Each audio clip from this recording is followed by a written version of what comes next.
Di Indonesia, ketela merupakan salah satu bahan pangan yang melimpah dan menjadi sumber karbohidrat sehingga dapat dimanfaatkan menjadi keripik untuk meningkatkan umur simpan.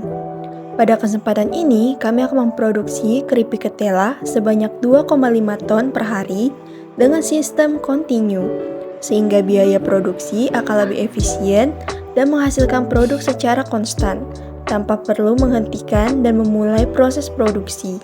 Sebagian besar energi yang kami gunakan berasal dari boiler dengan bahan bakar gas alam. Mari kita simak bersama-sama bagaimana proses produksi dari keripik ketela berlangsung. Proses pertama dari pembuatan keripik ketela ialah dimulai dari penyortiran, yang disortir berdasarkan mutu, sehingga produk akhir yang dihasilkan mempunyai kualitas yang sesuai SNI.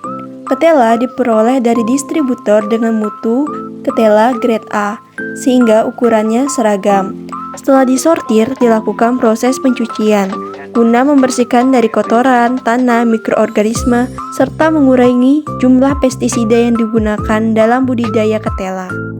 Selanjutnya, dilakukan proses pengupasan kulit ketela, yang bertujuan untuk menghilangkan lapisan luar yang mungkin mengandung kotoran atau mikroorganisme, serta mengurangi rasa pahit yang mungkin ada karena adanya senyawa seperti linamarin, yang merupakan sumber sianida alami pada ketela.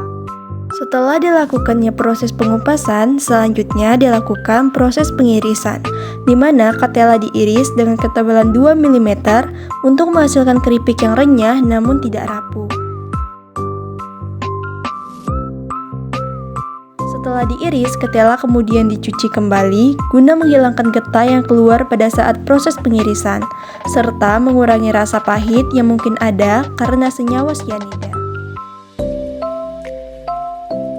Tahap selanjutnya yaitu proses perebusan dengan uap dari tangki boiler secara singkat, atau disebut juga dengan proses steamed heated bleaching, yang dimana proses ini dilakukan sebelum penggorengan, yang bertujuan untuk memutihkan dan membersihkan, sehingga hasil penggorengan menjadi lebih bersih dan menarik secara visual.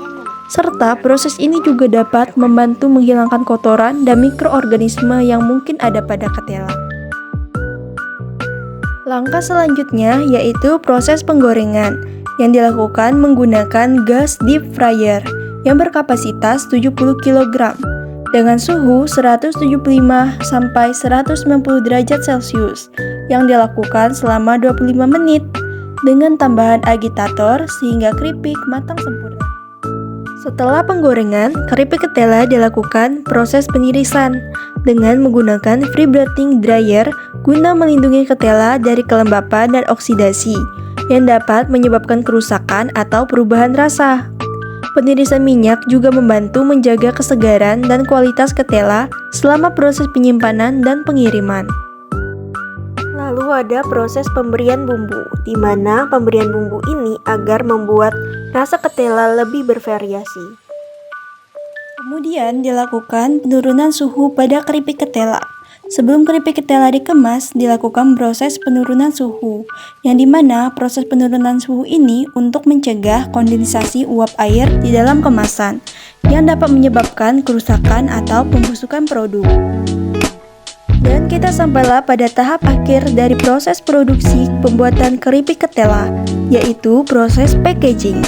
Proses packaging adalah suatu kegiatan yang berkaitan dengan pengemasan atau pembungkusan produk, yang dimana untuk menjamin kualitas, keamanan, dan kenyamanan pada saat penyimpanan, transportasi, dan distribusi.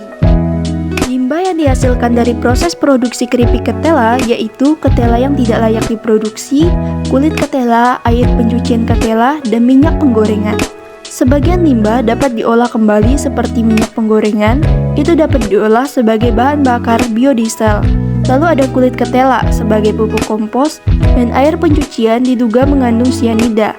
Dapat dilakukan proses pengendapan senyawa sianida dengan penambahan bahan kimia tertentu seperti kalsium hidroksida atau besi sulfat. Pastikan untuk membuang endapan sianida secara tepat sesuai dengan peraturan dan regulasi lingkungan yang berlaku agar tidak merusak lingkungan. Sekian pemaparan industri keripik ketela. Sampai jumpa. Bye-bye.